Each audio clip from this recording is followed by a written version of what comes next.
คอไม่รู้จะป่วยป่ะเนี่ยตรงนี้ก็ประมาณนี้ครับอาจารย์อาจารย์ท่านนะทุกนี้เป็นไงบ้างช่วง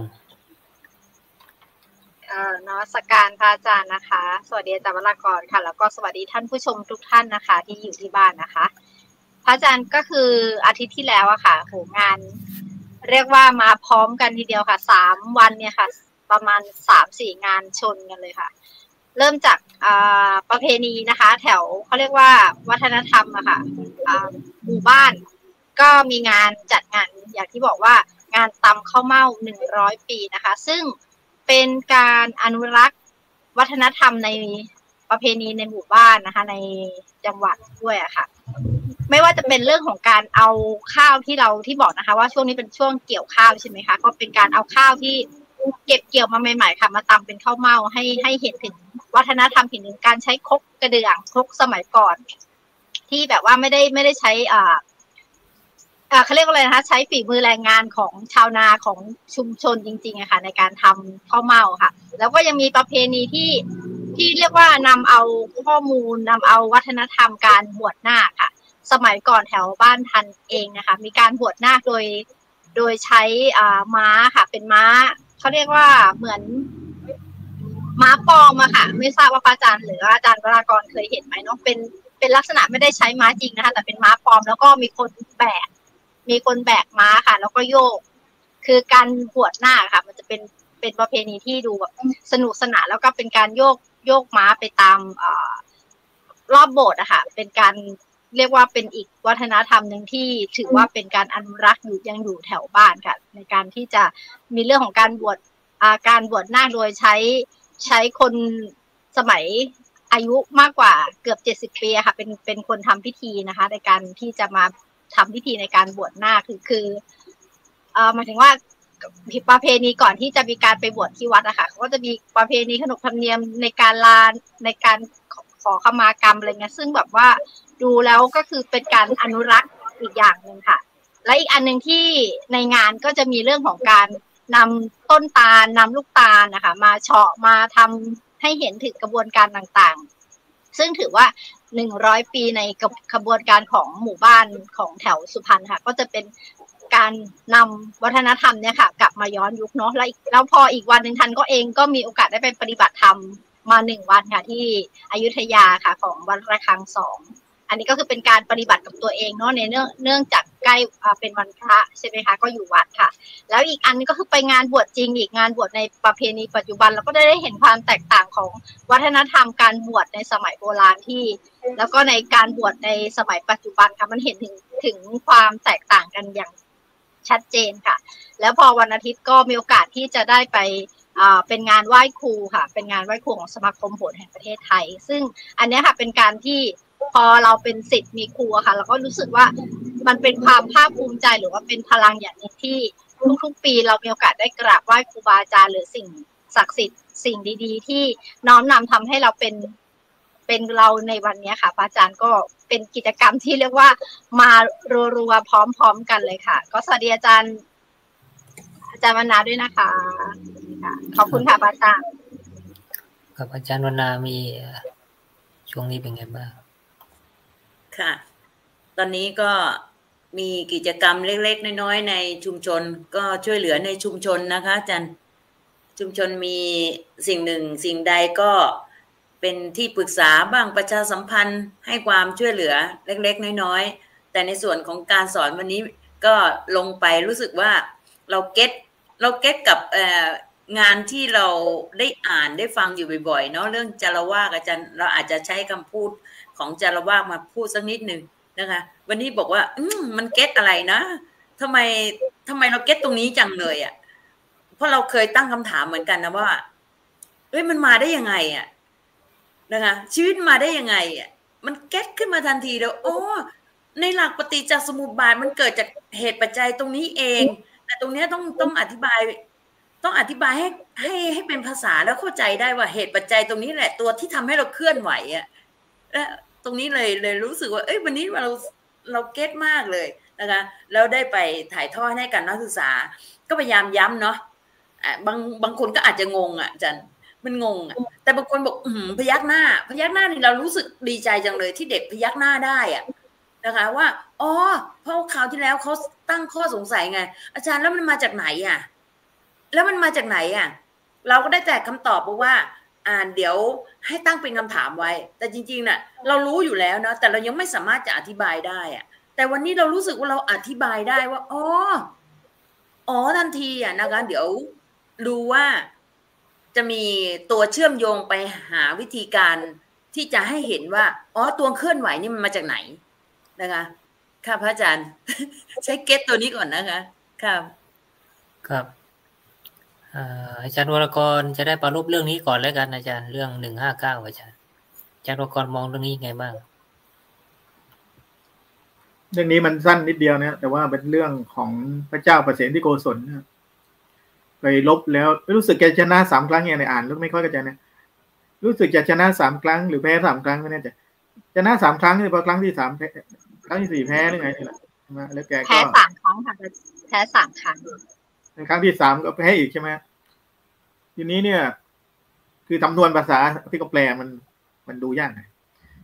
ทีนี้แกบอกไม่ชนะทักทีหรืออะไรเงี้ยแล้วก็เลยตรอมใจไม่เป็นชนะพระเจ้าบอกว่าพระเจ้าศัตรูเจ้าศัตรูเป็นเด็กไงเด็กยังไม่สิ้นกลิ่นน้ำนมเลยไม่คล้ายกับที่พระเราไปใช้สำนวนเลยนะสำนวนที่ด่าจันเบียว่าจันเบียเด็กเมื่อวันซืนอะไรอย่างเงี้ยสำนวนอยู่นี้นะเด็กเมื่อวันซืนมันเป็นสำนวนธรรมบทนะเวลาไปว่าเนี่ยนี่ก็เป็นการพระเจ้าประเสนโกศลแกก็มองว่าโอ้ยเด็กยังไม่สิ้นกลิ่นน้ำนมเลยเรามาแพ้ไม่ชนะทีเนี่ยงั้นเราก็ตายดีกว่าไม่อยากอยู่แล้วนี่แกก็เลยอดอาหารไงแกไม่กินข้าวหดยอมอดก็นอนอยู่บนตมเลยอันนี้คนก็ลือลั่นไปทั่วพระนครทีนี้พระพุทธเจ้าก็ได้รับรู้นี่ทุกอย่างก็จริงพระพุทธเจ้ากับพระเสนโกศลเนี่ยท่านสนิทกันนะท่านสนิทแต่เขาบอกว่าพระเจ้าประเสนโกศลเนี่ยท่านชอบสงสัยแต่ว่าท่านก็บอกท่านเป็นคนเชื่อง่ายเลยอะไรพวกนี้คือในนั้นนะว่าท่านปัญญาท่านไม่ค่อยมากเท่าไหร่ไงท่านชอบถามด้วยนะแล้วก็ท่านชอบไปฟังธรรมของภิกษุณีเนี่ยท่านไปฟังธรรมภิกษุณีบ่อยพระเจ้าประเสนโกศลเนี่ยนั้นเนี่ยท่านก็ชื่นชมและสร้างวัดสร้างอะไรเนี่ยสนับสนุนภิกษุณีนะที่เขาถามภิกษุณีท่านชอบถามนะทีนี้ว่าเรื่องนี้ท่านตรอมใจนะพระพุทธเจ้าก็เลยต้องพูดเรื่องผู้ชนะย่อมก่อเวรผู้แพ้ย่อมทุกข์อะไรเงี้ยอันนี้ก็มันมาจากความยึดมั่นถือมั่นนั่นแหละนี่ในสังคมเราตอนนี้เราก็จะพบว่ามันพระพุทธเจ้าไปเนี่ยอย่างที่เขาดีเบตเมื่อคืนผมไปฟังที่อาจารย์เบียร์กับอาจารย์เบียร์กับไอ้นั่นน่ะชื่อแชมป์อะไรเนี่ยเป็นคลิปเราเห็นเลยนะว่าเขาไม่เข้าใจหรือไม่ยอมรับความยึดมั่นถือมั่นความรักอย่างเงี้ยหรือเราไปคิดว่าเราจะต้องชนะอย่างเงี้ยแล้วเราแพ้อย่างเงี้ยเราก็ต้องทุกข์ใช่ไหมทุกข์เพราะตำแหน่งทุกข์เพราะนี่เพราะมันยึดมันปล่อยวางไม่ได้พระเจ้าประเสนโกศลปล่อยวางไม่ได้ปล่อยวางในอะไรไม่ได้หนึ่งก็คือปล่อยวางว่าตัวเองเนี่ยเป็นกษัตริย์ที่ยิ่งใหญ่สองตัวเองก็มีอายุมากแล้วแต่ไปแพ้เด็กอย่างเงี้ยมันรู้สึกแย่เพราะว่ายึดมั่นอยู่ในวัยในอะไรต่างเนี่ยงั้นไอ้การยึดมั่นเนี่ยมันทำให้ทุกข์แม้แต่ความรักอย่างเงี้ยความรักถ้าเราไปยึดมั่นมันก็ทุกข์เหมือนกันนี่เมื่อคืนก็เถียงเรื่องความรักมันทุกข์หรือมันไม่ทุกข์ใช่ไหมแต่ศาสนาพุทธเนี่ยให้มองความจริงอยู่ตรงหน้าไงความจริงตรงหน้าเนี่ยมันทุกข์ไหมมีลูกมันทุกข์ไหมมีรักมันทุกข์ไหมแม้แต่รักพระเจ้าหรือรักอะไรมันทุกข์ไหมถ้ามีใครมาด่าพระเจ้าอย่างเงี้ยไม่ด่าศาสนาเรารักพระพุทธเจ้าอย่างเงี้ยมีคนมาด่าเมื่อคืนเนี่ยก็วิพากษ์วิจารณ์พระพุทธเจ้าอย่างเงี้ยเรายึดมั่นในพระเจ้าเรารู้สึกไม่พอใจชาวพุทธไม่พอใจเยอะเต็มพิมพ์ว่ามาเหยียดอย่างเงี้ยถ้าเราไปด่าพระเจ้าคนนั้นก็ไม่พอใจนี่มันยึดพระเจ้าประเสนโกศลท่านก็ยึดอยู่ในชัยชนะของท่านเนี่ยเพราะท่านเป็นกษัตริย์ที่ยิ่งใหญ่หมดท่านตีไปจนถึงโน่นตอนพุทธเจ้าเนี่ยท่านก็ตีไปใช่ไหม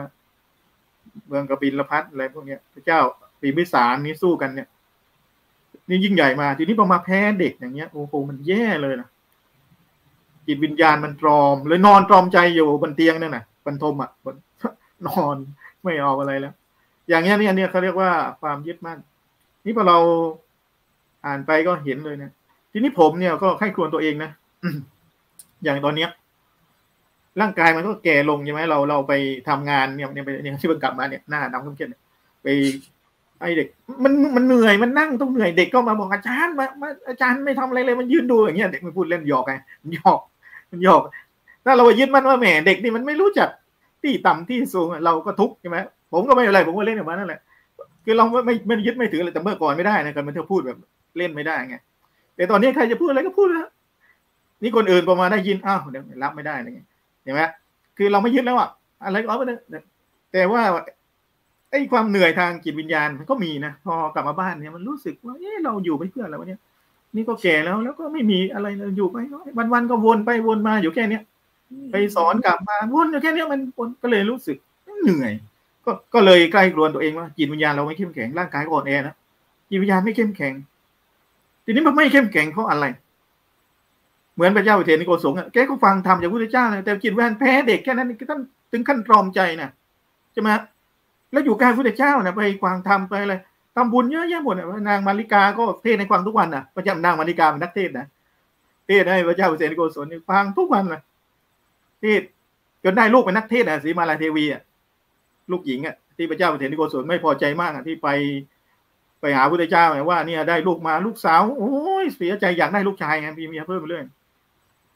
ปรากฏได้ลูกสาวก็เสียใจพระเจ้าอุเทนนิโกสงฆ์บ่นน้อยใจไปบอกพระพุทธเจ้าบอกว่าโอ้ยลูกหญิงดีแล้วอะไรแบบนี้นะลูกหญิงยังดีกว่าลูกชายด้วยทำไปบางทีเนี่ยอย่างนี้นะนั่นแหละท่านก็ที่น้อยใจนะน้อยใจแม่นางมาริกาก็มีงั้นใจท่านก็ยังไม่เข้มแข็งใช่ไหมพระเจ้าอุเทนนิโกสงฆ์งั้นพอไปแพ้ท่านก็ออกตอมตรมเลยไอ้ผมนี่ก็นั่งคิดนะเราก็ทำไมจิตใจไม่เข้มแข็งทีนี้อย่างเมื่อคืนเนี่ยเราฟังที่คนตื่นทำกับอาจารย์เบียร์เขาเนี่ยเขาก็จะพูดว่าเขาเข้มแข็งได้เพราะเขาไปยึดอยู่กับพระเจ้าอย่างนี้เขาก็เลยเข้มแข็งพูดกันนะทีนี้พอใครมาด่าพระเจ้าเขาทนไม่ได้ก็จิตใจก็ต้องแย่ผมดูแล้วเวลาเขาพูดเนี่ยเขาก็จะแย่ภายในไงเพราะเขาพยายามปกป้องสิ่งเขายึดถือทีนี้เราเนี่ยก็พยายามปกป้องพระเจ้าใครมาด่าวิพากษ์ใช่ไหมเราก็แย่เหมือนกันเพราะเราปล่อยไม่เป็นปล่อยไม่ได้วางไม่ลงนี่ถ้าเราวางลงใจเราเข้มแข็งมั่นคงเนี่ยคือผมนั่งมองนี้นะแต่ว่าที่ไม่มั่นคงไม่ใช่อะไรเลยผมรู้แล้วไม่นั่งสมาธิพอไม่นั่งสมาธิพลังจิตไม่พองั้นพอไปเจออะไรหน่อยมันอ่อนแอมันทั้งกายทั้งใจเลยแต่พอนั่งสมาธิเนี่ยโหเมื่อคืนเราลุกมาถึงนั่งเลยเนี่ยโอ้มันแข็งวูบขึ้นมาแล้วก็เข้มแข็งขึ้นมาเลยแต่นั่งน้อยไงเนี่ยพระเจ้าอุเทนนิโกสงฆ์ท่านเลยอ่อนแอเพราะได้ปฏิบัติเลยนอนจมอยู่บนเตียงนั่นแหละแค่ให้ได้อยู่กับพระพุทธเจ้าไปหาพระพุทธเจ้าบ่อยฟังเทศน์ฟังธรรมใช่ไหมเนี่ยก็ความยึดมั่นปล่อยวางไม่ลงประมาณนี้พระอาจารย์ครับอาจารย์ท่านอ่านเรื่องนี้แล้วมองอะไรได้บ้างค่ะขอบคุณค่ะพระอาจารย์จริงๆแล้วเรื่องนี้ค่ะเราเคยคุยกันมาแล้วเรื่องของการที่พระเจ้าประสิทธิโกศลนะคะมีพระมเหสีเนาะชื่อว่าพระนางมาริกาค่ะที่เราบอกว่าสมัยก่อนก็คือพระนางมาริกาเนี่ยค่ะเป็นสาวิกาผู้บรรลุโสดาบันนะคะตั้งแต่อายุยังน้อยแล้วก็มีศรัทธามั่นคงในพระรัตนตรัยมากค่ะพอพระมเหสีอะค่ะได้มาเป็นพอเมื่อพระนางมาริกาค่ะได้มาเป็นพระมเหสีของพระเจ้าประสิทธิโกศลแล้วก็เลยมีเขาเรียกว่ามีอิทธิพลค่ะต่อความเชื่อของพระราชสวามีเนาะแล้วก็แนะนำให้พระองค์ค่ะทรงหันมานับถือศาสนาพระพุทธศาสนาค่ะแล้วก็ถือว่าพระเจ้าประสิทธิโกศลเนี่ยค่ะก็เป็นหลักเป็นพระมหากษัตริย์หลักองค์หนึ่งเลยทีเดียวในการที่จะถวายความอุปถัมภ์ดูแลพระสงฆ์ในสมัยนั้นเป็นอย่างในสมัยพุทธกาลเป็นอย่างดีค่ะแล้วเราก็จะเห็นว่าสมัยก่อนนะพระเจ้าประสิทธิโกศลเองก็ไม่ได้นับถือศาสนาพุทธมาก่อนเนาะท่านนับถือศาสนานิกายแบบเหมือนประมาณว่านิโคลสักอย่างเนี่ยค่ะแต่ว่าพอมาในเรื่องนี้ค่ะเราก็จะเห็นว่าเรื่องความปลายชัยของพระเจ้าโกศลเนาะพระเจ้าโกศลก็คือเหมือนว่าจริงๆแล้วคือการรบกันเนี่ยค่ะก็คือเหมือนว่ากับพระเจ้าชาติศัตรูเนี่ยมันก็เหมือนว่าพอไปรบกันหลานแล้วแพ้แล้วก็รู้สึกว่าโกรธว่าอาวุธแบบเหมือนที่เขาบอกว่ามีคำว่ายังไม่สิ้นกลิ่นน้ำนมมันยังไม่สิ้นกลิ่นน้ำนมอะค่ะมันก็เลยเขาบอกว่ามันไม่ได้มีแค่สมัยปัจจุบันเนาะคำเนี้ยมันมีมาสมัยตั้งแต่สมัยพุทธกาลแล้วว่าเหมือนกับว่าโกรธที่ว่าเหมือนเป็นคนที่มีอายุแล้วไปแพ้เด็กอย่างเงี้ยค่ะมันเกิดความรู้สึกเสียใจแล้วก็เกิดความกินไม่ได้กินข้าวไม่ได้รู้สึกเสียใจมากเลยก็เลยรู้สึกว่ามันไม่ดีแต่ว่า กลายเป็นว่าพอพระพุทธเจ้ามาฟังภิกษุทั้งหลายแม้ผู้ชนะย่อมก่อเวรฝ่ายผู้แพ้ย่อมอยู่เป็นทุกข์เหมือนกันมันก็ได้เห็นนะคะว่าต่อให้เราเป็นผู้ชนะมันก็กลายเป็นว่าเป็นเวรกรรมซึ่งกันและกันใช่ไหมคะแต่ว่าในพอเราเป็นผู้แพ้มันก็ทุกข์นะเพราะว่าเรารู้สึกว่าเราแพ้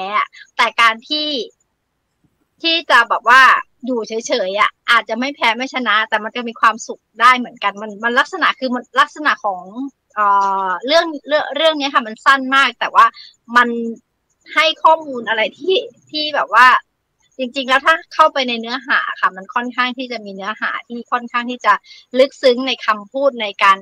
นคำพูดแต่ละอย่างที่มันเกิดขึ้นนะคะก็เดี๋ยวลองแค่นี้ก่อนค่ะเดี๋ยวฟังอาจารย์ท่านอื่นก่อนค่ะขอบคุณครับอาจารย์วรรณาอ่านเรื่องนี้แล้วเป็นไงบ้างอาจารย์เรื่องนี้นะขึ้นชื่อว่ามนุษย์เกิดมาก็เพื่อการแข่งขันอยู่แล้วเพราะแข่งขันใช่ไหมคะการแข่งขันเนี่ยมันต้องเอาชนะนะเขาบอกว่าเสียทรัพย์ไม่ว่าอย่าให้เสียหน้าก็แล้วกันนะเสียทรัพย์ไม่ว่าเลยคนเราในปัจจุบันนี้ก็เหมือนกันอาจารย์เสียทรัพย์เท่าไหร่ไม่ว่าไม่เคยนั่นเลยแต่อย่าให้เสียหน้าแล้วยิ่งโดยเฉพาะในเรื่องของศักดิ์ศรีของความเป็นทั้งกษัตริย์เราเลื่อนไปในยศถาบรรดาศักดิ์ของทุกอย่างเราจะเห็นได้ว่าผู้น้อยเนี่ยไม่มีสิทธิ์เลยไม่มีสิทธิ์ที่จะก้าวล่วงในการที่จะเอาชนะใครได้ผู้ที่มีอำนาจได้ไม่มีทางยอมอย่างเดียวนะคะก็เพราะอะไรเพราะเรื่องของอำนาจยศถาบรรดาศักดิ์ต่างๆเหล่านี้มันถูกครอบคลุมไว้หมดแล้วนะคะพวกนี้จึงไม่สามารถที่จะแพ้ได้นะคะเมื่อแพ้ไม่ได้เมื่อเกิดอาการแพ้ขึ้นมาเป็นไงคะเศร้าโอ้เพิ่งเข้าใจในสิ่งที่บอกว่าเฮ้ยคำว่าแพ้เนี่ยมันเศร้าจริงๆมันการประกวดนางงามการอะไรเห็นไหมคะที่ผ่านมาเนี่ยประกวดนางงามโอ้เธอตั้งใจว่าเธอจะต้องได้มงลงพอเธอแพ้มาอาการออกเลยทุกมากนี่เห็นชัดๆเนาะมีการแข่งขันอยู่มากมายในสังคมเราที่ไม่ว่าจะเป็นในเรื่องของการเมืองการแข่งขันต่างๆนานาผู้แพ้ก็แพ้ไปนะคะไอ้ที่แบบไม่แสดงออกนะจริงๆเก็บความทุกข์ไว้เท่าไหร่ทุกข์มากคำว่าแพ้เกิดความเศร้าโศกคำว่าชนะก่อเวรโหชัดมากนะคะชัดมากเลยโอ้ตอนนี้เลยเราก็เลยมองว่าเหมือนอาจารย์บอกว่าเฮ้ยเราต้องวางแล้วล่ะถ้าเราวางเมื่อไหร่สิ่งที่เราบอกว่าความทุกข์มันจะหายไปสามีภรรยานอกใจกันนะคะวางได้เมื่อไหร่นะสิ่งเหล่านั้นมันก็จะทำให้เรารู้สึกว่าเฮ้ยฉันหมดเวรหมดกรรมอะไรอย่างเงี้ยนะคะแต่ส่วนที่เธอไปอย่างนู้นอย่างนี้เธอก็ไปสร้างเวรสร้างกรรมเอาเหมือนกับคนเราก็แข่งขันกันเนี่ยคนแพ้เศร้าโศกคนชนะโหดีใจที่ไหนได้พอมาเข้าหลักธรรมเท่านั้นแหละโหที่มันเป็นวัฏฏะอยู่อย่างนี้เพราะว่าอย่างนี้เองถ้าเราเข้าใจตรงนี้เราก็จะเฮ้ยเราไม่ต้องแข่งขันหรอกนะคะเราทำกับตัวเองนี่แหละให้เก่งที่สุดให้ดีที่สุดนะคะเราชนะอะไรเราชนะใจตนเองก็พอแล้วเมื่อเราสามารถชนะใจตนเองเนี่ยนะคะเราก็ไม่ต้องไปสร้างเวรสร้างกรรมกับใครนะคะแข่งกับตัวเองให้เก่งคนอื่นเก่งไม่เท่ากับเราเก่งอะไรอย่างเงี้ยนะคะก็น่าจะมีประเด็นอื่นๆซึ่งจะโยงมาที่ว่าเฮ้ยสังคมปัจจุบันเนี่ยมันอยู่กับการแข่งขันทั้งสิ้นมนุษย์ทุกวันนี้กำลังสร้างเวรกรรมให้กับตนเองเป็นทุกข์อาจารย์ค่ะอาจารย์ค่ะครับก็ถ้าที่ฟังเนี่ยก็คือหลายประเด็นน่าสนใจนะถ้าเราพูดถึงว่าอิทธิพลของเอเชียด้วยหรือเปล่าที่ว่าเราจะต้องเชื่อฟังผู้หลักผู้ใหญ่นะก็คือถ้าเราดูอิทธิพลตัวหนึ่งน่าสนใจนะว่านึกถึงตอนที่พระพุทธเจ้าไปเผยแผ่ศาสนาใช่ไหมว่าคนหนุ่มนี่จะมารู้คุณธรรมวิเศษได้ยังไงในเมื่อผมยังไม่สีขาวใช่ไหมยังไม่มีเกศางอกทีนี้พอเราดูอิทธิพลของเอเชียออกเฉียงใต้นี่การที่บุญใหญ่อาบน้ำร้อนมาก่อนนี่ต้องถูกเสมอใช่ไหม แต่เวลาเราเรียนปรัชญาเนี่ยอย่างเช่นรูปภาพที่เราเห็นอยู่เสมอใช่ไหมอาจารย์วรกรว่าเพลโตนี่ชูนิ้วขึ้นอริสโตเติลชี้นิ้วลงใช่ไหมพวกปรัชญานี่มันก็ดีเบตกันได้ใช่ไหมไดอะล็อกกันได้ทีนี้ที่อาจารย์วรกรปรารภถึงรายการเมื่อคืนใช่ไหมอันนี้ก็น่าสนใจนะว่าถ้าเราดูแบบมันดูได้หลายแบบนะอินเทอร์เฟซก็ได้ใช่ไหมอาจารย์มองอินเทอร์เฟซหรือเปล่าดีเบตหรือเปล่าหรือว่าเป็นไดอะล็อกนะแล้วแต่เราจะไปปรับใช้ยังไงนะที่ว่าอาจารย์วรกรมองอะไรเพิ่มเติมได้ไหมคือสังคมหรือโลกมนุษย์เนี่ยแม้แต่สัตว์เนี่ยมันก็เป็นธรรมชาติแบบนี้แหละธรรมชาติก็คือว่าตัวใหญ่ต้องเป็นจ่าฝูงอายุมากก็ต้องเป็นอย่างเงี้ยคือมันเป็นธรรมชาติมาด้วยกิเลสเนี่ยมันก็มีอัศมิมานะมาถือตัวถือตนไม่สัตว์มันก็ถือตัวถือตนนะหมาเนี่ยมันก็ยอมจำนนต่อหัวหน้านะอย่างผมเลี้ยงไก่น้อยเนี่ยมันถือว่าผมเป็นหัวหน้ามันถ้าผมยืนสูงเนี่ยมันก็นอบน้อมแต่ถ้าผมไม่นั่งปุ๊บอ่ะมันขึ้นหัวผมเลยเนี่ยถ้าผมนั่งไงมันแต่ถ้าผมยืนสูงเนี่ยมันนอบน้อมเนี่ยอย่างเงี้ยนี่สัตว์ไก่ก็เหมือนกันนะหมาแมวเราสังเกตมันเป็นธรรมชาติอัศมิมานะที่ถือตัวถือตนว่าเหนือกว่าสูงกว่าเนี่ยนี่บางทีเราถือกันด้วยอะไรด้วยอายุด้วยวรรณะนะด้วยโคตรด้วยการศึกษาด้วยวุฒิด้วยยศด้วยตำแหน่งที่เป็นสูงด้วยอายุอย่างเงี้ยหรือแม้แต่บางทีเราก็ไปถือว่าศาสนาเราเนี่ยมันเหนือกว่าศาสนาอื่นอย่างนี้เราคิดว่าศาสนาเราดีกว่าใช่ไหมเราก็ยึดให้สูงกว่าแล้วก็เรากดให้ศาสนาอื่นต่ำกว่าเพื่อความเชื่อเราได้กว่าแม้แต่วิทยาศาสตร์ที่เราเรียนกันอยู่นี้ก็เหมือนกันวิทยาศาสตร์เดี๋ยวนี้ก็พยายามที่จะด้อยค่าความรู้อื่นให้ต่ำลงจบต่างประเทศจบในประเทศอย่างนี้ก็กดกันมันไปเป็นอัศมิมานะความถือตัวถือตนเป็นสักยทิฏฐิเนี่ยถือกันไปหมดหรอกทีนี้ในสังคมทั่วไปเหมือนกันแหละ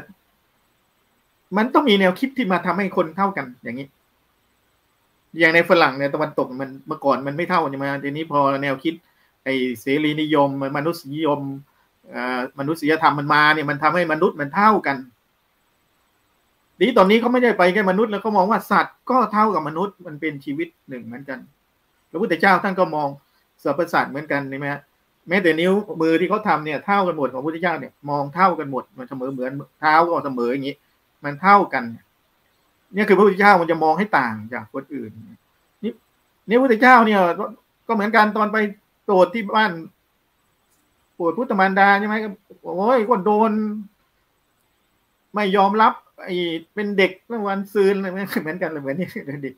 เด็กยังไม่สิ้นกลิ่นน้ำนมอะไรเนี่ยจะมาเป็นผู้บรรลุแล้วอะไรนี้ไม่ยอมรับพระเจ้าจึงต้องห่อขึ้นไปนู่นเป็นฝุ่นลงมาใช่ไหมเนี่ยเพื่อทำให้มันสูงกว่าขึ้นมาให้เท่ากันให้ยอมรับเนี่ยอันนี้ทีนี้พออยู่มาศาสนาพุทธเราเนี่ยพระก็เหมือนกันในเราวิพากษ์เนี่ยเราก็จะรู้สึกว่ามันจะให้เหนือขึ้นมาอาสนะอะไรเงี้ยมันก็เหนือขึ้นมาใช่ไหมมีพื้นที่ที่โยมอะไรเข้าไปไม่ได้เท่ากันผู้หญิงเข้าไปไม่ได้อะไรพวกนี้มันก็มีพื้นที่ไอ้สิ่งเหล่านี้มันสร้างขึ้นมาแต่ปรากฏว่าวันผมไปรับพระศรีลังกาที่มาบรรยายเมื่อหลายปีก่อนที่ประเทศไทยนี่เนี่ยอาจารย์ผมไปรับปรากฏผมถวายอาหารท่านท่านเรียกไปนั่งทานโต๊ะเดียวกับท่านเลยคือเหมือนกันเลยแต่เพียงถ้าเป็นพระอยู่ตรงนี้เราประเคนแต่ให้ท่านให้นั่งบอกไม่ได้มานั่งต้องมานั่งเท่ากันอันนี้นี่พระศรีลังกานะแล้วมันต่างกันอย่างนี้นั่นเนี่ยเราก็จะเห็นว่ามีการสร้างนี่ก็เป็นการไปยึดว่าไอ้คนหนุ่มคนสาวมันก็ดูถูกกันเป็นชนชั้นนะไอ้นี่ก็เรียก3 นิ้วบ้างไอ้นู้นก็เรียกเต่าไดโนเสาร์เต่าล้านปีกมันหาคำที่จะมาเหยียดมาทำให้กดให้ต่ำให้สูงกันคือมันไม่ได้เอาแนวคิดจริงๆที่ว่าคนเท่ากันแล้วเราไปเหยียดเขาทำไมในเมื่อเราเที่ยวท่องว่าคนเท่ากันเราก็ไปเหยียด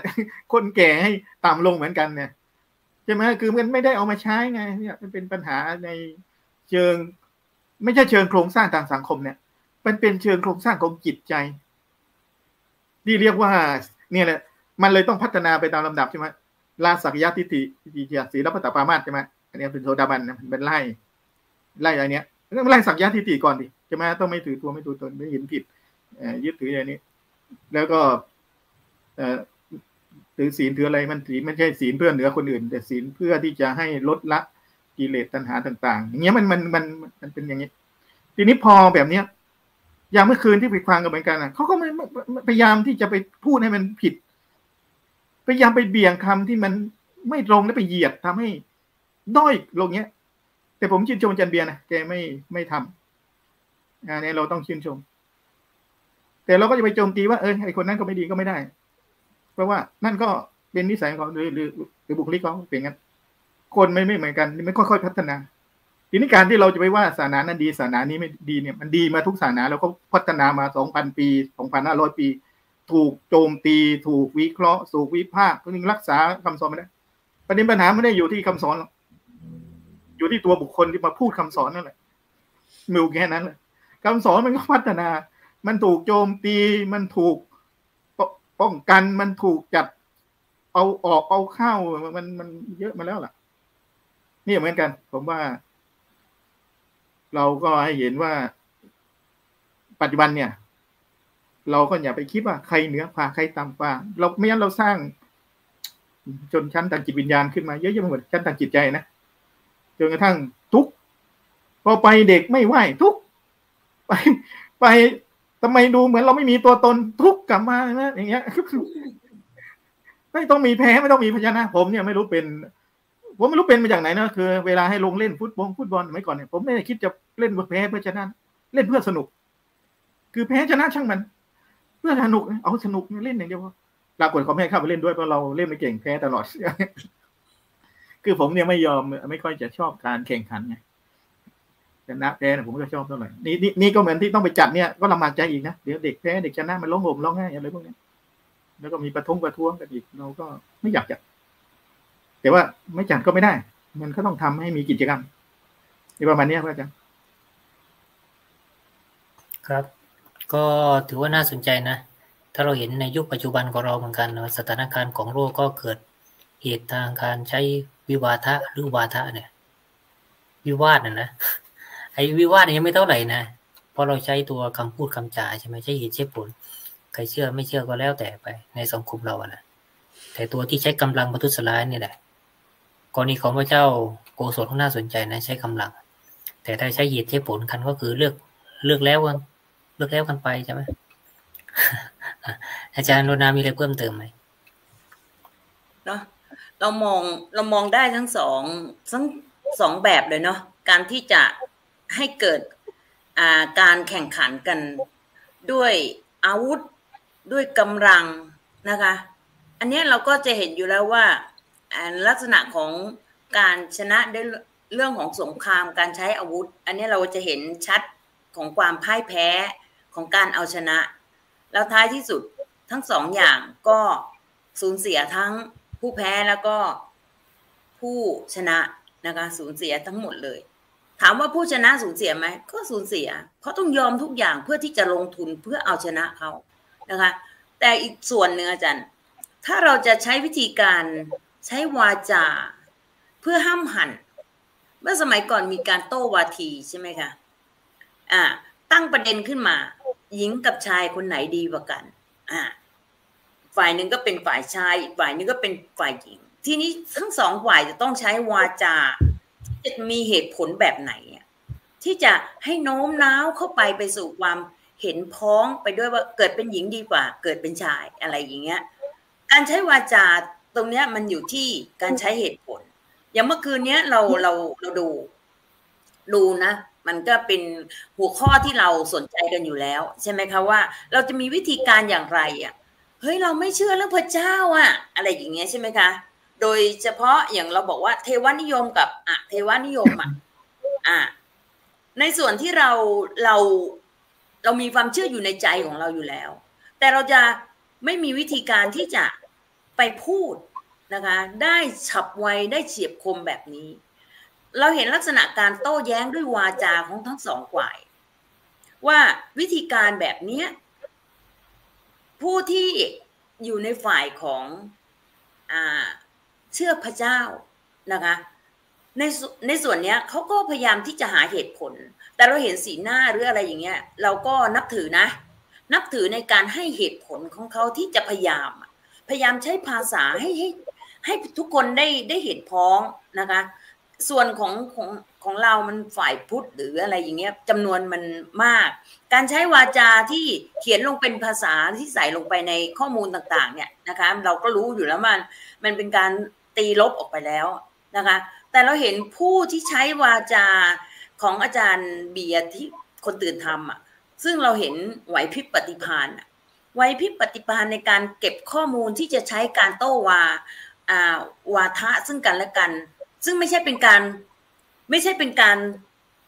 มาห้ามหันแต่ทุกคนแต่ละฝ่ายเนี่ยกำลังใช้เหตุผลของตนเองเพื่อให้เหตุพ้องฝ่ายนี้ก็พยายามให้เห็นพ้องแต่ในส่วนเนี้ยเราเห็นอยู่แล้วล่ะว่ามุมไหนที่เราควรจะเห็นมุมไหนว่าควรจะมีความเฉียบคมกว่ากันนะคะด้วยลีลาบุคลิกทั้งสองฝ่ายบุคลิกเนี่ยอาจารย์เราจะเห็นลีลาเนี่ยเมื่อคืนนี้ส่งไปให้อาจารย์เฮ้ยอาจารย์วรกรคุณต้องดูวันนี้เลยนะคิดดูนะอาจารย์วรกรคุณต้องดูวันนี้เลยเพราะว่ามันเป็นสิ่งที่เรากำลังสนใจกันอยู่ใช่ไหมคะเพราะฉะนั้นในการสรุปด้วยการชนะด้วยวาจาเนี่ยบางทีมันก็แทงนะแทงบาดหมางสร้างความห้ำหั่นซึ่งกันและกันเพราะฉะนั้นในเรื่องของการที่แพ้ชนะรูปแบบของการที่เราบอกว่าเราใช้อาวุธเราใช้วาจาเราใช้ลีลาท่าทางการแข่งขันทุกสิ่งทุกอย่างเนี่ยมันเป็นเรื่องของการตัดสินแพ้ชนะมันมีอยู่แล้วนะคะมันเป็นเรื่องของการที่ว่าเรายอมหรือไม่ยอมนะคะเราถ้าสมมุติว่าเราได้รับการฝึกฝนกันมาเนี่ยเราจะเห็นว่าในมุมมองทั้งสองฝ่ายเนี่ยสุดแล้วแต่แล้วล่ะว่ามุมมองไหนเป็นมุมมองที่น่าฟังมุมมองไหนมันก็น่าจะแล้วท้ายที่สุดเห็นไหมคะว่าข้อสรุปที่ฝ่ายทำสรุปได้ดีมากขอให้ทุกคนนะคะเชื่อในส่วนที่ตนเองแล้วทำตามนั้นตรงเนี้ยเราจะเห็นว่าอันนี้เป็นการสร้างความสัมพันธ์ระหว่างศาสนาทั้งสองได้เห็นไหมสร้างความสัมพันธ์ให้ทุกคนเนี่ยทำตามแบบเนี้ยแล้วท้ายที่สุดเนี่ยสิ่งที่สุดของคำว่าพระเจ้าเนี่ยมันก็จะมาอยู่ที่ตัวเรานั่นแหละ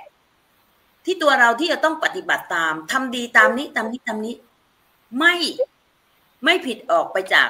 ข้อธรรมที่พระเจ้าเป็นผู้ให้อันนี้เป็นสิ่งที่น่ายกย่องนะคะแล้วท้ายที่สุดเขาก็มาสรุปของเขาว่าเป็นสิ่งที่ของพุทธศาสนาจะต้องปฏิบัติกลับมาที่ตนเองเห็นไหมคะถึงแม้ว่าในฝ่ายของคริสต์เนี่ยที่ว่าเชื่อพระเจ้าเนี่ยคุณให้ทำตามนี้เลยทำตามที่พระผู้เป็นเจ้าบอกให้ทำอย่างไรปฏิบัติแบบไหนโดยที่ตัวเองทำตามนี้เลยไม่ต้องไปไหนถ้าเราจะเข้าใจเราก็จะรู้เลยว่าคุณที่กำลังทำอยู่เนี่ยคุณก็ทำตามที่คุณคิดนั่นแหละคุณก็กำลังทำตามที่ตัวเองนั่นแหละนะคะเพียงแต่ว่าเขาใช้คำพูดหรือใช้ตัวคำว่าพระเจ้ามาแทนบางสิ่งบางอย่างนะคะพูดถึงความอ่อนแอเนี่ยเมื่อสักครู่นี้เราได้ยินคำว่าถ้าใจของเรายังอ่อนแอเราก็จะใช้คำว่ามีตัวแทนใช่ไหมคะมีอะไรเข้ามาเป็นตัวแทนเพื่อที่จะให้เป็นเครื่องยึดเหนี่ยวอย่างสมมุติว่าจันเบียร์เนี่ยถ้าสมมุติว่าเขาไม่ปักหลักแน่นมีกำแพงอยู่ข้างหลังโดยมีหลักคำสอนอย่างแท้จริงนะคะเขาก็จะอาจจะหวั่นไหวก็ได้หวั่นไหวก็ได้แต่นี่เขามีกำแพงที่กั้นเขาไว้ตั้งหลักปักไว้เลยมั่นคงไม่ไปไหนเลยส่วนด้านนี้ก็เป็นพระผู้เป็นเจ้านะคะตั้งหลักปักแน่นเพราะฉะนั้นท้ายที่สุดแล้วทุกคนมีตัวหลักอยู่นะคะเพื่อที่จะให้ตนเองนั้นชนะนั่นแหละนะคะชนะนั่นแหละแต่ว่าเราก็ตัดสินใจกันเอาเองนะคะค่ะพระอาจารย์ครับอาจารย์ทันมีอะไรเพิ่มเติมไหมค่ะพระอาจารย์ก็จริงๆแล้วถ้ามันมีคำพูดของคำสอนของพระพุทธทาสนะคะที่บอกว่าเป็นผู้ให้ย่อมเป็น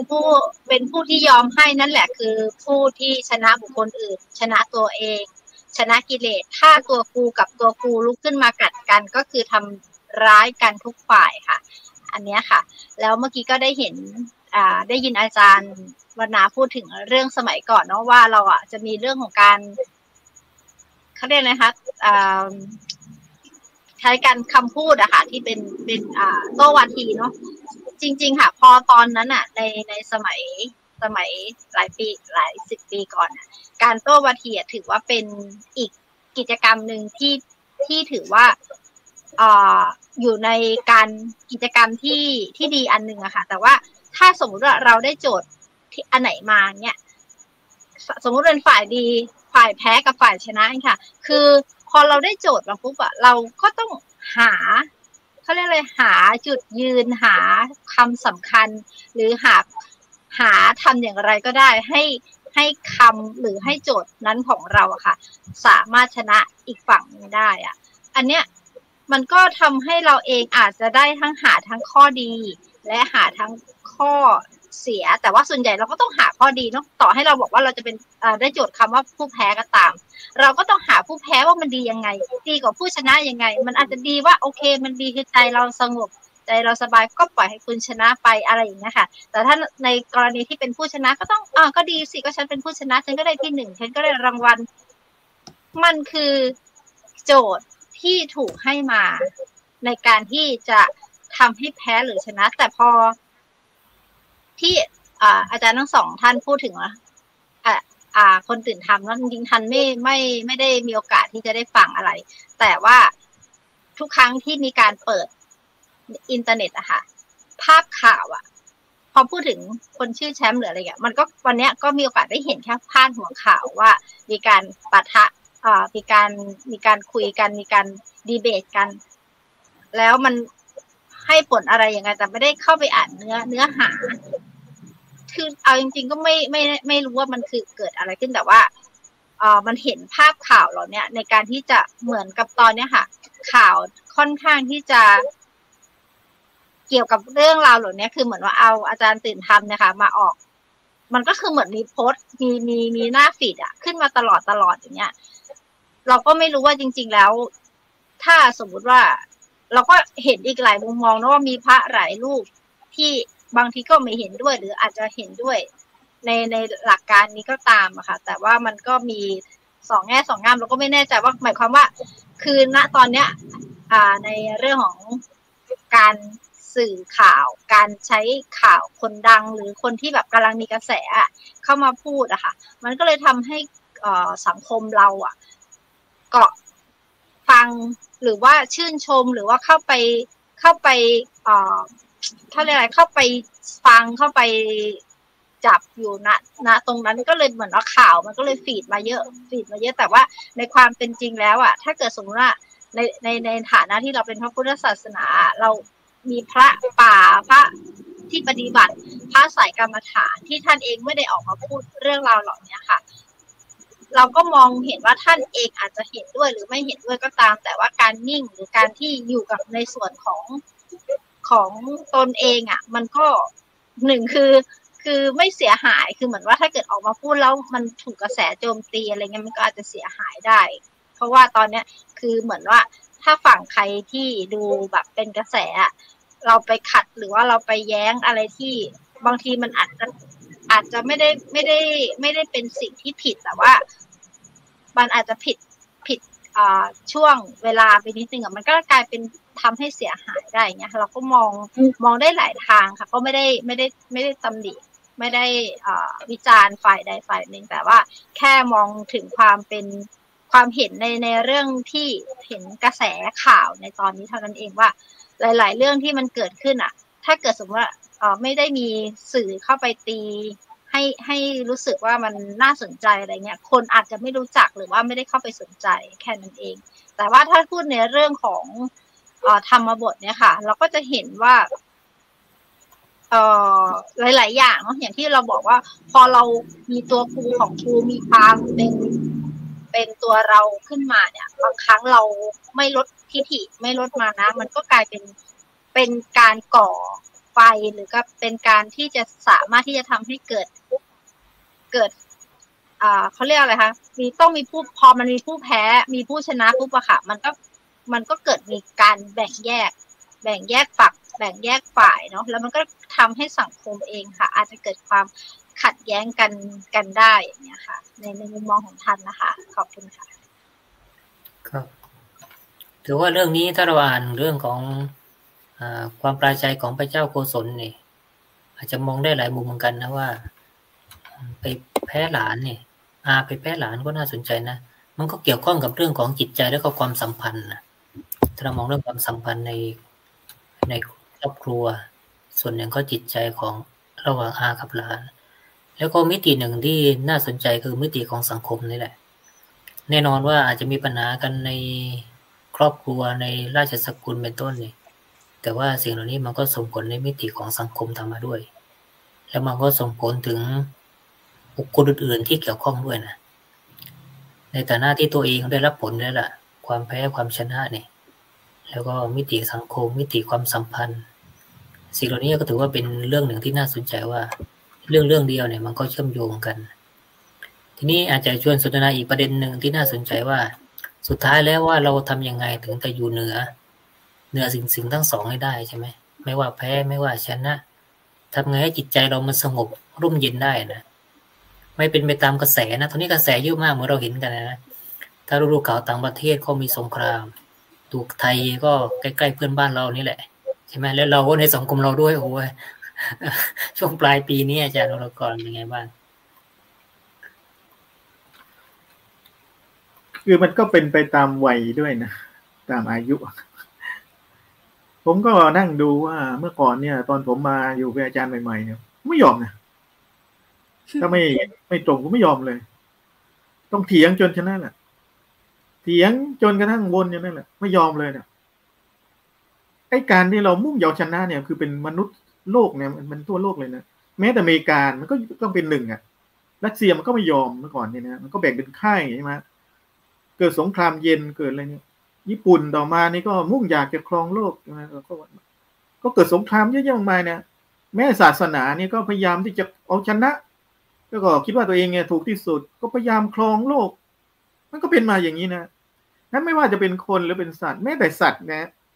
ที่ผมพูดเนี่ยไก่มันก็ไล่ชนเพื่อเอาชนะไก่ตัวอื่นที่เราเห็นเนี่ยผมพยายามสังเกตสัตว์นี่นะปลากบปลากัดนี่พระพุทธเจ้าเนี่ยตอนเป็นเจ้าชายที่อายุ7 ขวบหรือไงเนี่ยที่ไปนั่งแลกนางฝันใช่ไหม5 ขวบเนี่ยหรือไงแล้วท่านนั่งสงบท่านเห็นการไอ้นี่จินตนาการมันเห็นนะ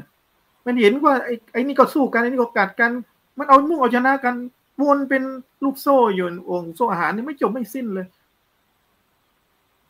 แล้วมนุษย์ก็เป็นอย่างนี้แล้ววนอยู่อย่างนี้แล้วมุ่งเอาชนะกันอย่างนี้แม้แต่เรื่องศาสนาก็มาเถียงกันเพื่ออะไรเพื่อเอาชนะอันนี้แหละ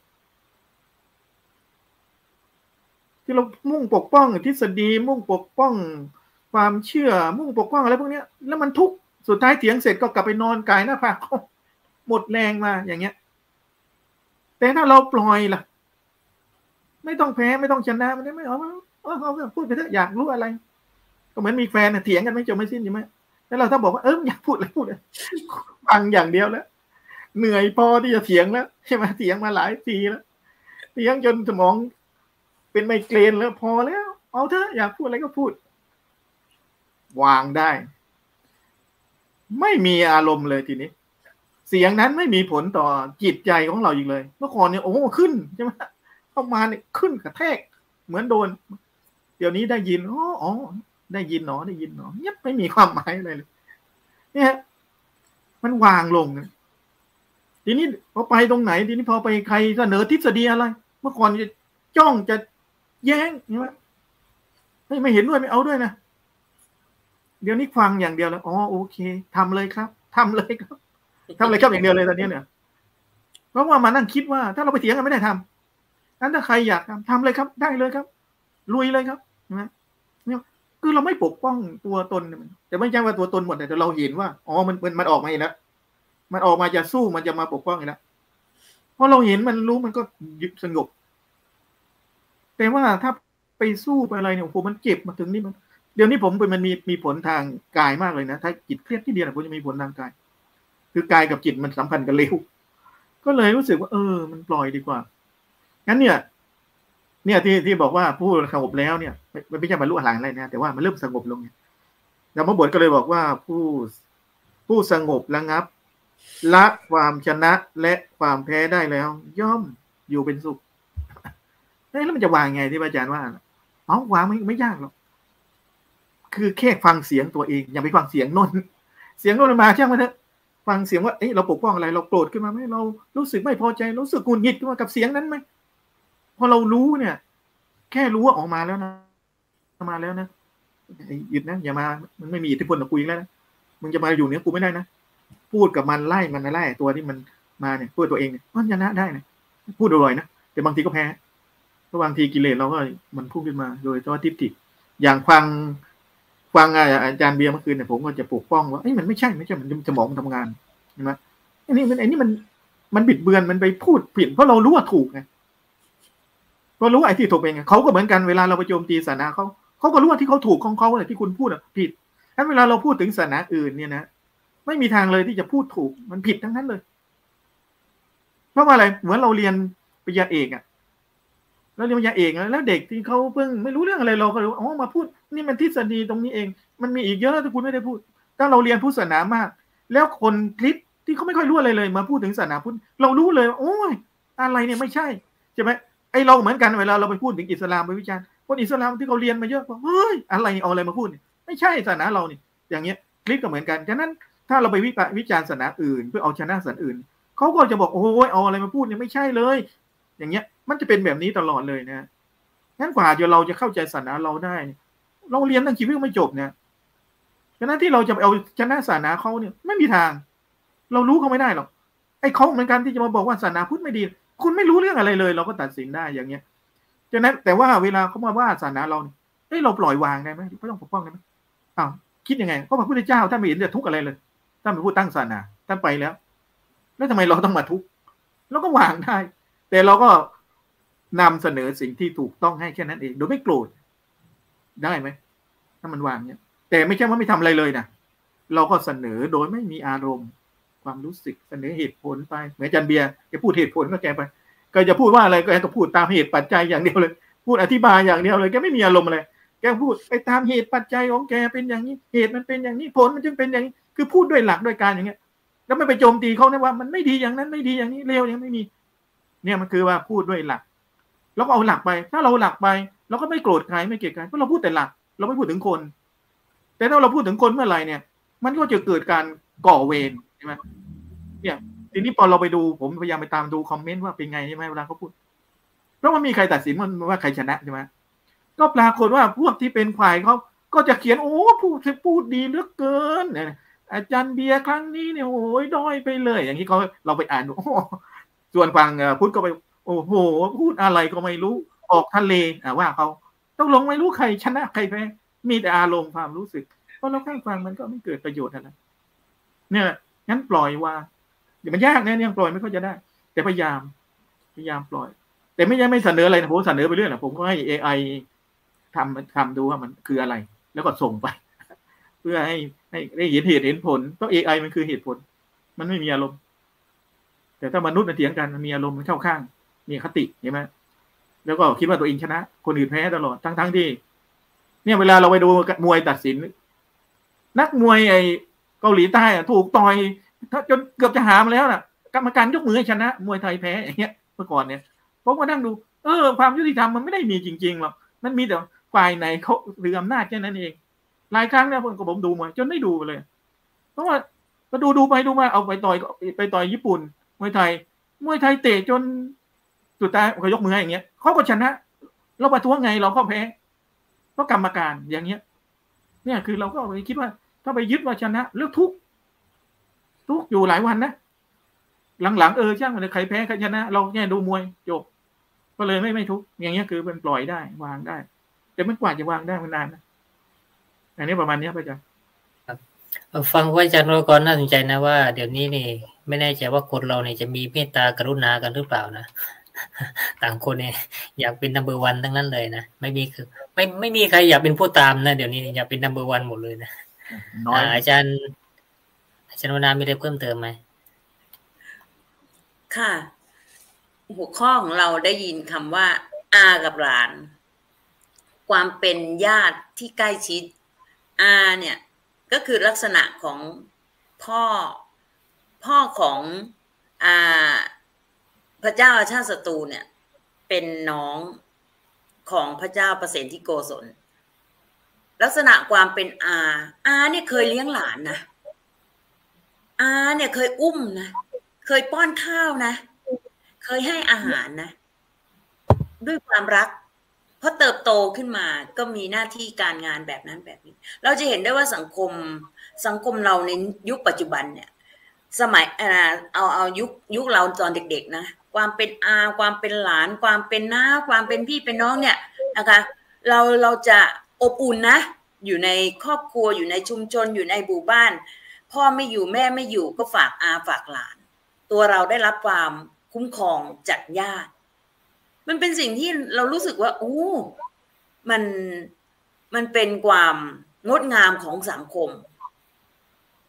มันเป็นสิ่งที่สังคมเข้มแข็งแต่ในปัจจุบันอาจารย์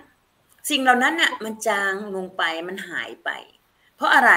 เพราะมันมีเรื่องของคำว่าเรื่องวัตถุความมั่งคั่งความมั่งมีพวกแมทเทอเรียลพวกต่างๆเนี่ยมันเข้ามาการช่วงชิงการแย่งจริงทีนี้มันไม่ใช่ช่วงชิงระหว่างคนอื่นแล้วมันกลับมาช่วงชิงในระหว่างตระกูลแหละเราได้ยินอยู่บ่อยๆใช่ไหมคะว่าในตระกูลเดียวกันน่ะแย่งสมบัติกันฆ่ากันน่ะอาจารย์มันเป็นข่าวที่คึกโครมนะคะคึกโครมมากแล้วน่ากลัวมากแล้วเป็นที่น่าหดหู่ใจสิ่งเหล่านี้บอกอะไรกับเรามันหายไปไหนความรักความเมตตาที่เราเคยได้รับการป้อนข้าวป้อนน้ำจากพี่ป้าน้าอาเกื้อกูลกันมันหายไปนี่แหละหลักตรงนี้แหละที่มนุษย์เราหายไปเพราะขาดหลักพรหมวิหาร4อย่างที่พระอาจารย์บอกว่าเราจะทำยังไงนะมันก็ต้องกลับเข้ามาใหม่กลับมาดูใหม่ซิว่ามนุษย์เนี่ยมันเกิดมาเพื่ออะไรนะคะมนุษย์เนี่ยเกิดมาเพื่ออะไรเกิดเพื่อการแย่งชิงเหรอเกิดมาเพื่อเอาเหรอเกิดมาเพื่อที่จะอยู่เหนือผู้อื่นเหรอถ้าทุกคนมีความคิดแบบนี้มันสังคมเรามันก็จะมีแต่การทำลายใช่ไหมคะมีแต่การทำลายกันไม่เห็นคุณค่าของความเป็นมนุษย์ไม่เห็นคุณค่าของความเป็นญาติแล้วเห็นทรัพย์สมบัติสำคัญแล้วความเมตตาความกรุณาหายไปหมดเพราะฉะนั้นมันต้องกลับมาใหม่แล้วนะคะยิ่งในยุคนี้ธรรมของเรากำลังรุ่งเรืองขึ้นมาแล้วนะคะเราจะต้องกลับมาหาตัวเองแล้วมองว่าคุณค่าของความเป็นมนุษย์ความเป็นญาติเนี่ยมันสำคัญขนาดไหนบรรณาเองอยากจะยกตัวอย่างจริงๆนะครอบครัวของแม่วรรณาเองนามสกุลบรรณายกเลยจะไปที่ไหนก็แล้วจะยกเลยบอกว่านามสกุลพึ่งศรีเพนนี่น่ารักมากเลยพี่น้อง8 คนคือพี่น้องของคุณพ่อคุณแม่นะไม่ใช่ของคุณพ่อนี่เขาเป็น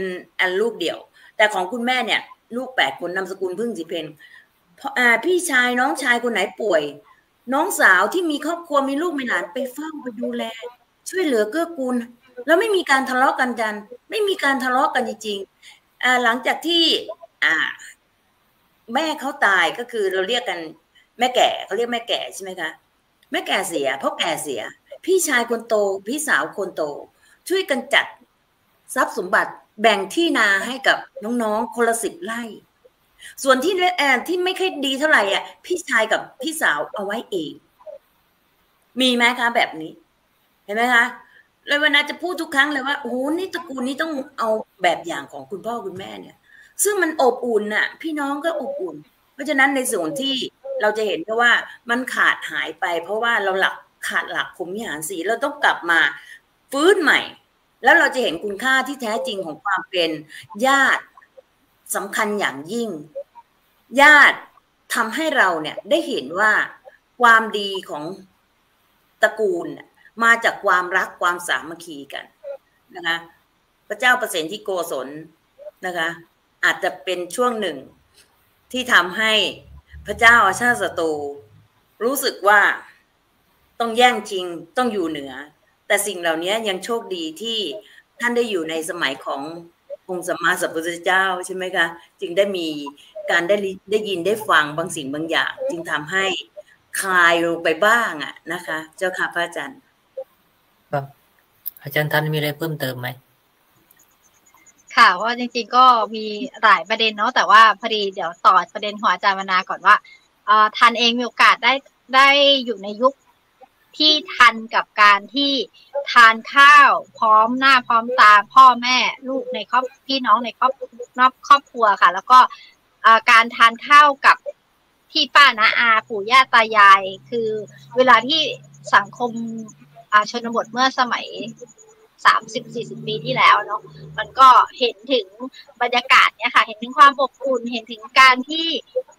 มีการไปทานข้าวร่วมกันการทำกิจกรรมร่วมกันอย่างเงี้ยค่ะมันกินข้าวหม้อเดียวกันเนาะมันก็เลยทำให้ความรู้สึกมันผูกพันรู้ว่าอันเนี้ยพี่อันนี้คือพี่อันนี้คือน้องอันนี้คือป้าลุงอาคือเราพี่น้องกันก็รักกันนะคะลูกหลานก็รักแล้วก็เชื่อพี่ป้าน้าอาสอนอะไรหรือพี่น้องสอนอะไรเราก็จะเหมือนว่าฟังแล้วก็เข้าใจแล้วก็ผูกพันแต่ว่าพอมาในยุคปัจจุบันเราจะเห็นว่าความห่างของสังคมครอบครัวกับสังคมเดี่ยวนะคะ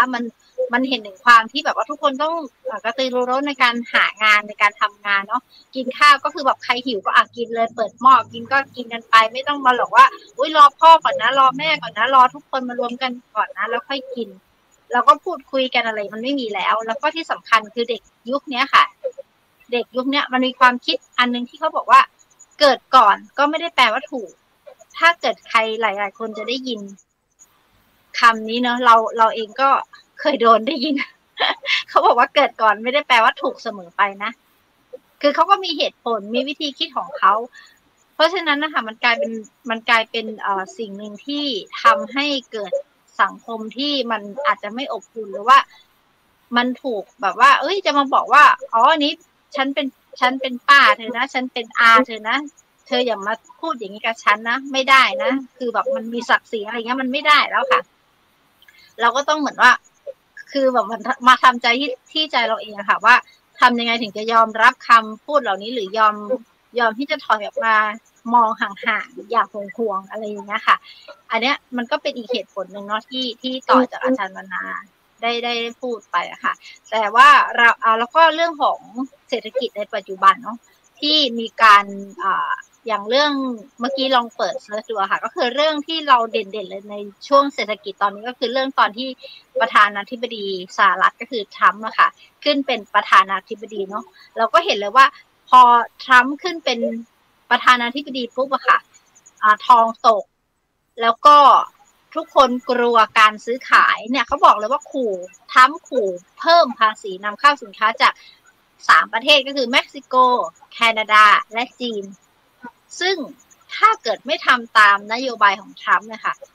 มันก็จะมีเรียกว่าการขัดแย้งหรือความขัดแย้งทางเศรษฐกิจซึ่งไม่ใช่แปลว่าจะเกิดแค่ประเทศไทยแต่มันหมายถึงว่าเศรษฐกิจทั่วโลกอันนี้คือความขัดแย้งในระดับที่ทุกคนมองเห็นเลยว่ามันจะเกิดเหมือนข้าวยากหมากแพงเหมือนอะไรมันก็คือถ้าไม่ทำตามมันก็อาจจะเกิดสงครามได้อีกประเทศนึงหรือก็เรียกว่าอาจจะเป็นสงครามทางเศรษฐกิจสงครามทางความคิดหรือว่าอะไรก็ตามที่มันถือว่าเป็นความขัดแย้งระดับที่รุนแรงนะคะเพราะว่าแค่ยังไม่ทันที่จะมีการพิธีสาบานตนในอีกสัก 2-3 เดือนข้างหน้าเนี่ยก็คือวางนโยบายมาแล้วเพราะฉะนั้นทุกคนต้องเตรียมพร้อมที่จะรับมือกับเศรษฐกิจกับก็เรียกว่าสงครามระดับเศรษฐกิจที่เกิดขึ้นเนาะอันนี้คือเห็นจากภาพข่าวเห็นจากเศรษฐกิจที่เรามองเห็นจริงๆค่ะแล้วก็อีกอันนึงที่เห็นก็คือพอมาพูดถึงเรื่องพระพุทธศาสนาหรือว่าพระอาจารย์ถามว่าทำอย่างไรเราจะถึงจะอยู่เหนือแพ้เหนือชนะเนาะเราก็ไปเสิร์ชดูก็พบว่าพระพุทธศาสนาค่ะสอนให้เหนือดีเหนือชั่วค่ะก็คือมีจิตที่บริสุทธิ์ค่ะเพราะฉะนั้นมันเหมือนว่าทุกศาสนาแหละสอนให้ทุกคนเป็นคนดีนะแต่ว่าศาสนาพุทธของเราค่ะก็คือจะสอนเลยไปจากนั้นสำหรับคนที่เรียกว่าเก่งเรียกว่าแบบหมายถึงว่าอยู่ในการเรียนรู้ที่ระดับที่เข้าลึกซึ้งถึงพระพุทธศาสนาลึกซึ้งถึงพระพุทธศาสนาค่ะก็คือให้มีจิตใจที่บริสุทธิ์แล้วก็มีความดีเป็นที่คือมันก็คือไม่อะไรนะคะเขาเรียกอะไรไม่ถือดีไม่ ไม่ติดดีเนาะคือไม่ชั่วไม่ทำอยู่แล้วแหละแต่ก็ไม่ติดดีเพราะการติดดีอะค่ะก็อาจจะทำให้เราเสียหายได้เหมือนกันเนาะว่าฉันดีอะฉันเป็นคนดีอะไรเงี้ยแต่ความดีของเราอะมันอาจจะทำไปทำร้ายหรือไปกดให้คนอื่นดูต่ำกว่าหรือดูไม่ดีเท่าเราอย่างเงี้ยค่ะเขาก็เลยบอกว่าเหมือนเอาไม่ให้เราติดดีเพราะฉะนั้นถ้าเมื่อไหร่ก็ตามที่เราทำได้กลางๆอาจจะไม่ดีมากไม่เร็วมากแต่ว่าอยู่ในระดับที่กลางๆไม่ทำร้ายใครอย่างเงี้ยค่ะมันก็น่าจะทำให้สังคมอยู่ได้ในระดับหนึ่งที่ถือว่าไม่เกิดความขัดแย้งในระดับที่รุนแรงค่ะขอบคุณค่ะอาจารย์ครับก็ถือว่าอยู่ในช่วงท้ายรายการนะค่ำคืนนี้ไม่มีคำถามอะไรเลยนะสงสัยเตรียมเข้าดาวกันในช่วงสุดท้ายรายการว่าอาจารย์วรกรมีอะไรจะฝากหัวเรื่องนี้บ้าง